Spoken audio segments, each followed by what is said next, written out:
এই মাম্মা কি হচ্ছে? এই যে এইটা একটা আমার মাম্মা, ছোট্ট মাম্মা।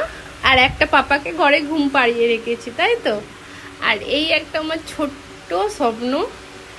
আর আমিও খুবই ছোট একটা মানুষ, যার স্বপ্ন পূরণের আগেই এই যে কিছু কিছু জিনিস আমি মানে আমার লাইফের সব থেকে বড় জিনিস যেটা, এগুলো অবশ্যই আমার লাইফের বড় স্বপ্ন। আমার মেয়ে, আমার ছেলে, 2 সন্তানের মা আমি এখন।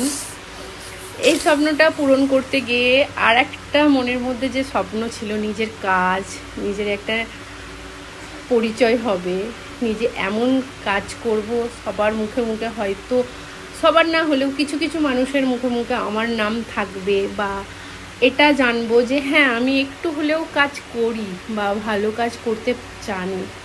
তার আগেই আমার লাইফটা কতটা চেঞ্জ হয়ে গেল এদের দিকে নিয়ে।